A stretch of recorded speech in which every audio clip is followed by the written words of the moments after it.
Okay, first things first, I want to thank everybody who viewed my last video, all 301 of you.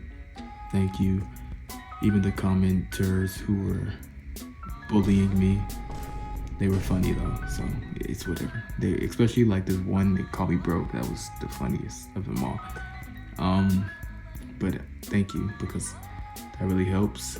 Even though you're flaming the shit out of me, it helps. I appreciate it. Maybe one day I will be able to get a better mic. Anyways, today's video I'll be talking about because I have two stories, two of the most terrifying things that have ever happened to me. I'm traumatized from one of these events. The other one, not so much, because it was probably just my imagination. And that's the one we're gonna talk about first. Story number one. So in this story, I went to a suite with my family, and we were chilling, hanging out, and we decided to go to the store that was across the street from the hotel. So we're going to the store, we get there, we buy a whole bunch of snacks, a whole bunch of stuff, and we buy soda. Now this soda is the reason this story happened, because if it wasn't for this soda, I think, which probably was grape flavored. Yeah, well, go ahead and let it all out. Yeah, I get it.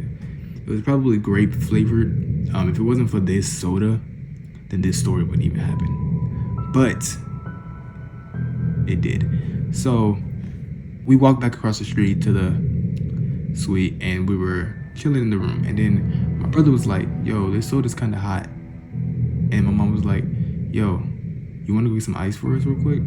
I didn't want to get ice. I was afraid to, low-key. I was scared to go and get that ice. I was so scared. It was the middle of the night, and I didn't want to go down there by myself.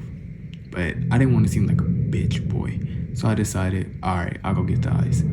So I walked down 3 flights of stairs because I was afraid of using the elevator. I'm still afraid of using the elevator. You couldn't pay me to get on it. Yes, you could. You could pay me to get on the elevator, but still, I'm afraid of using the elevators. I get to the ice dispenser, and I start filling up my cup with ice. I'm trying to replicate the noise. Let me stop. Okay, so I get to the ice, and I start filling my cup.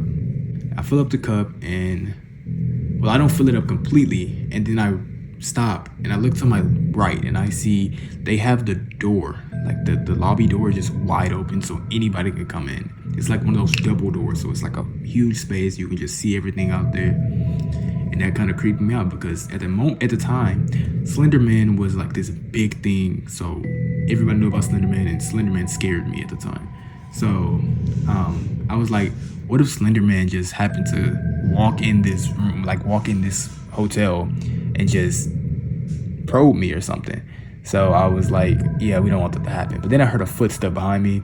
I turned around, and I see like this lady, and she's looking at me, look at her, look at me. So I was like, yo, you scared the heck out of me. She was like, who, me? I'm like, yes, you. I don't know why she said who, me, because me and her were the only people in that lobby. The only people. So I don't know why she said who, me. And I just run. I take off so quick. I don't even give her a chance to explain herself and why she was creeping up behind me. I didn't care. I ran. Started skipping 3 steps as I'm running, like up 3 stories.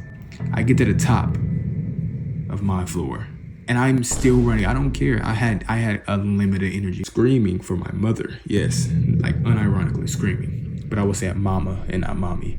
But I was screaming. And this random dude came out his room, and he was like, what happened? You know, looking left and right, trying to see what happened. I wasn't paying attention to him, bro. I was trying to get back in my room. So I start banging on the door. Let me in. They let me in. And I explained everything to my mom, and she was like, she about to go fight this lady. So she was like, all right, bet I'm gonna be right back. She went down there. She didn't see nobody, but she saw the cup, and she saw the ice on the ground. And she took the cup, finished filling it up, and came back. And she was like, there was no lady. I didn't see anybody. And I was just like terrified. I was like, she must have lived or something, because I know that was a lady. There was a lady there. I'm not driven. But at the end of the day, I just let it go, and I went to sleep. Woke up the next day, and we went to the store again. And on the way back from the store, I see the lady outside walking around.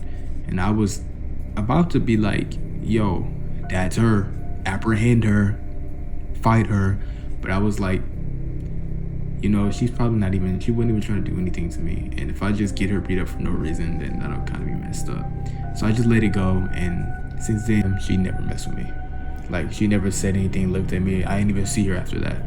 It was just like, it never happened, you know? Yeah, we ended up leaving the hotel at the end of the summer. And boom, that's that. That was still like very terrifying for me, especially in my 11-year-old mind. I thought she was Slender Man and she was about to kill me. I was terrified. Like, oh my goodness.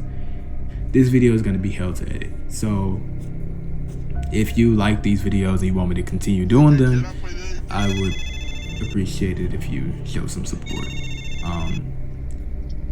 Well, you know, that I have the other horror story, but that's also gonna be a story for another time. Anyways, God bless.